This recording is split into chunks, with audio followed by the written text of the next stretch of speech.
Magandang araw. So we are now on the third week of Math 171 or Differential Calculus. So for this morning or this afternoon rather, our topic covers the derivative of algebraic functions using the three-step rule.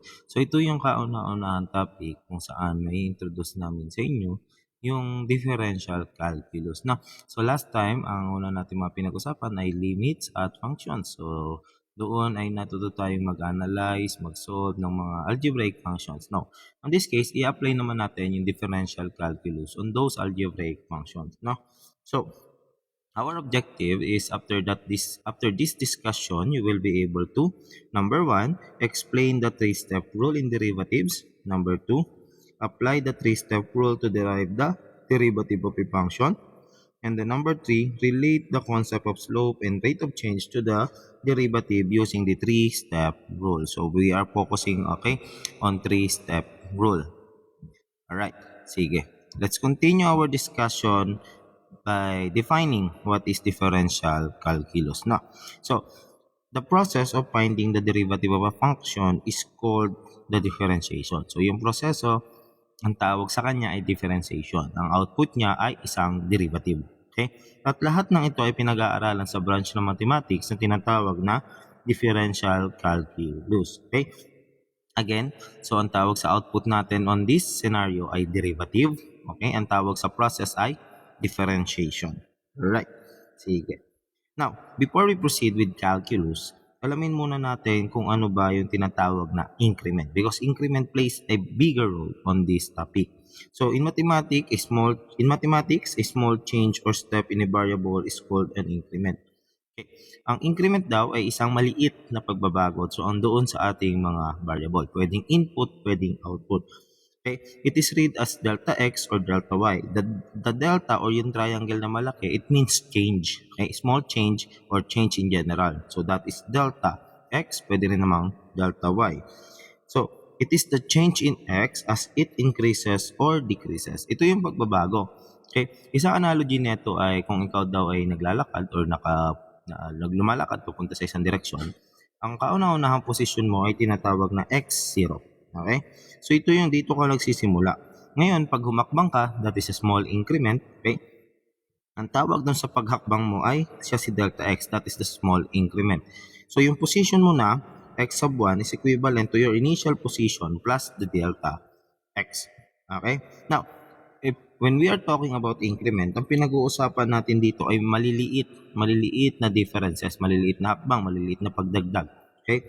So, yung paghakbang na to ay sa sobrang liit niya, it almost approaches zero. Meaning, we have to use the concepts of limits to analyze our movement or our changes or the increment. Okay? So,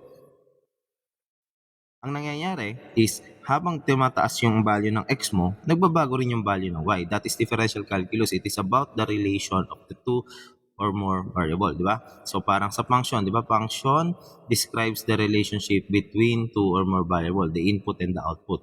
Yun din yung konsepto nito. Pag binago mo yung ating x or yung ating input, magbabago rin yung ating y. For example, initially meron kang y is equal to f of x. That is the initial condition. Now, pero since nagdagdag ka, ang naging value mo na ng x ay yung original x mo. So, let's call this x sub 0 plus delta x. Si delta x, that is your increment. Okay? Yun yung pagdadagdag mo. Since nagbago ka ng value ng input, definitely yung output mo magbabago rin to sometimes or a some value of increment.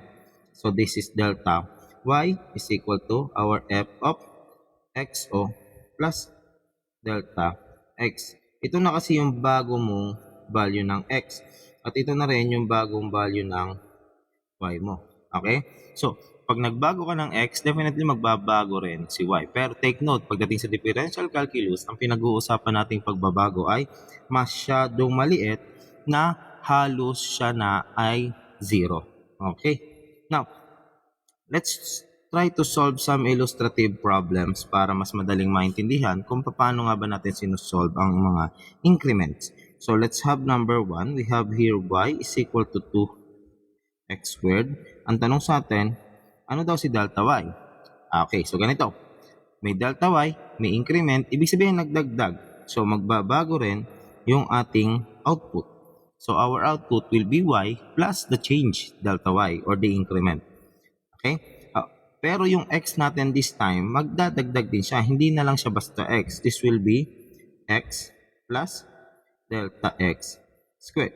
So kung hinahanap sa atin si delta y, our delta y will be 2 multiplied by x plus delta x squared. Lipat na natin si y on the other side kasi hindi naman natin siya hinahanap. But take note, our value of y is 2x squared. So we can substitute that here. So our delta y now will be 2 multiplied by x plus delta x squared minus 2x squared. So ito na ngayon yung value ng ating delta x, but we can simplify it further. So pwede nating i-expand.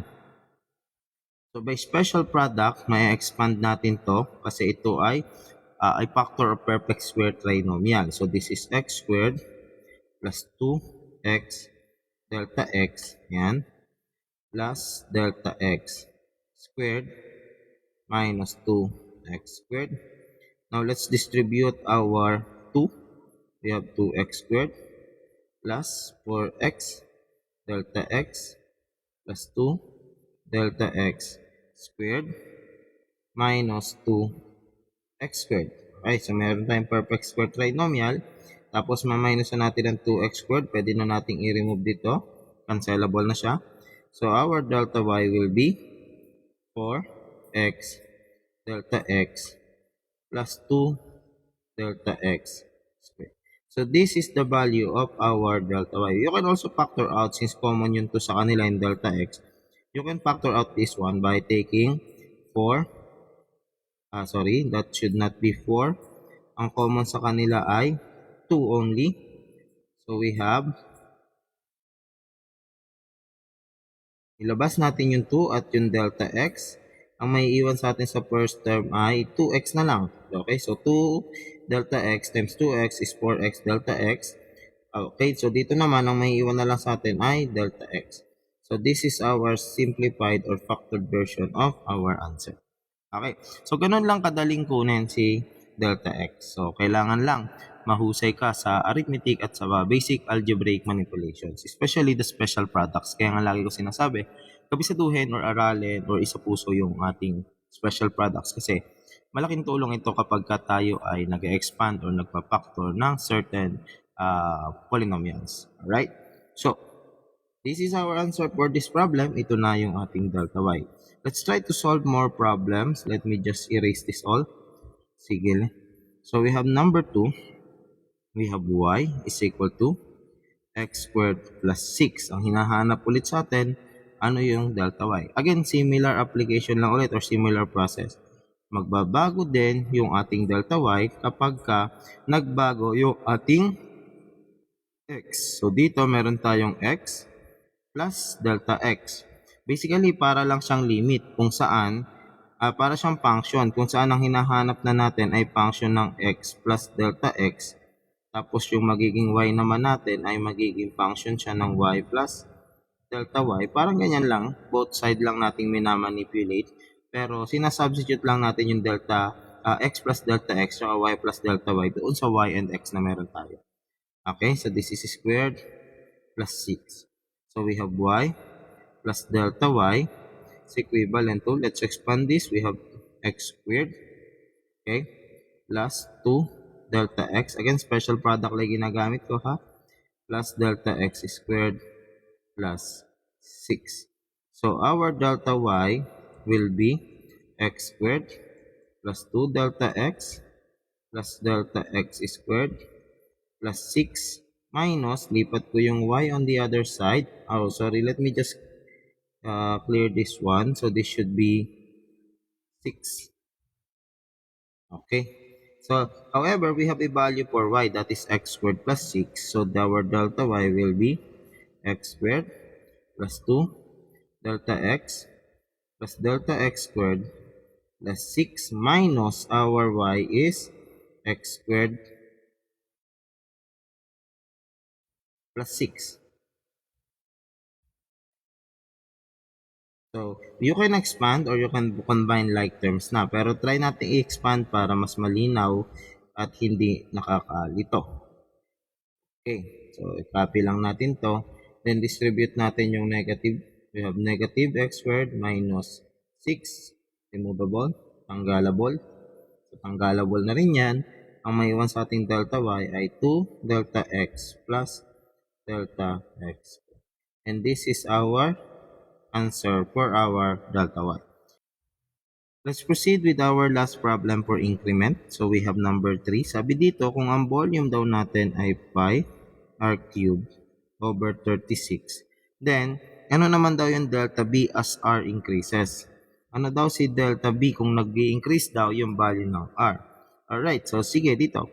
Our volume plus our initial volume will now be equal, ihiwalay ko yung pi over 36 because they are both constant, no? So, tanggalin ko yung constant and then yung r cube natin magiging r plus delta r cube. Okay? Therefore, our delta B is pi over 36 multiplied by r plus delta r cube minus b. Pero take note, we have an initial value for our velocity. So our delta b is, not velocity but rather volume, pi over 36 multiplied by r plus delta r cube minus pi over 36 r cube. Take note, hindi ito pwedeng i-cancel ha. Hindi mo pwedeng i-cancel si r cube kasi ikaw ay binomial na naka-raise sa cube. Pwede nating i-expand yan pero masyadong matagal, no? Pwede nating gawin na lang na delta b, remove ko to, i-expand na lang natin to times r. I-square ko muna siya. Saka ko siya i-multiply pa once more sa sarili niya. So this is r squared plus 2 delta r plus delta r squared. So this is a perfect square trinomial or the product of these two factors. Then again, i-multiply ko pa siya once more on itself. So we have r cubed plus, may r dapat dito kasi r times delta r is, or r times delta r is r delta r. So this is r squared delta r. Okay, minultiply natin dito. Then ito naman, we have plus r delta r cube. Take note, iba si delta r, iba si r, no? So magkaiba sila kaya hindi nyo sila pwedeng pagsamahin or erase nyo na lang pag-addin yung power kapag minumultiply because they are different variable, no? Okay? So this is the first term. Multiply naman natin lahat sa second term. We have r squared delta r. Then plus 2r delta r squared. Then we have the last term is plus delta r cube. So let's combine like terms.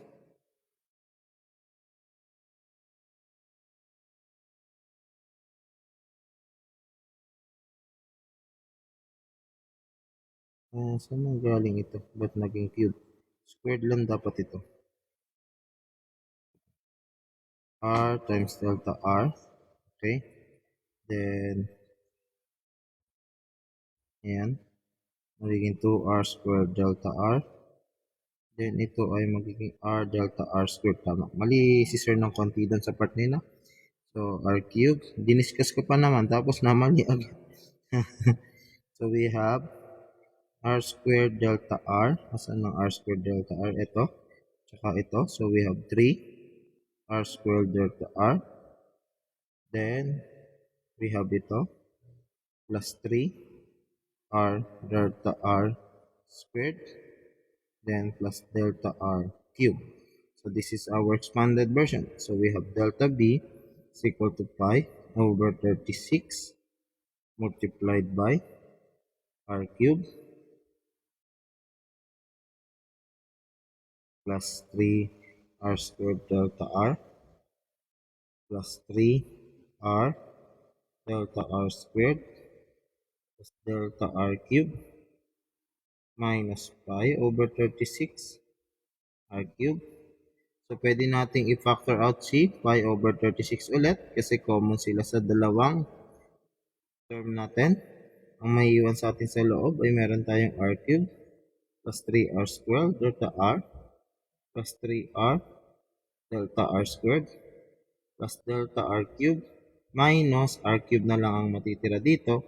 So, ma-eliminate na yung ating r cube. So, our delta v or the change in volume as r changes is pi over 36 multiplied by 3r squared delta r plus 3r delta r squared plus delta r cube. You can factor out delta r, you cannot pwede rin namang hindi. Okay? So, but this is our answer for this problem. Medyo mahaba lang yung isang ito, gawa ng naka-cube kasi. Pero kung naka-squared lang yan, saglit lang sana yan. So, dito kadidiscuss ko lang kanina, hindi natin pwedeng pagsamahin si r and si delta r, no? Magkaiba silang variable. So, you cannot join them or pag-add din na lang yung power. No, that is not applicable on this one. Okay? So, that is increment. That is how we find the increment of a variable, through algebraic manipulation.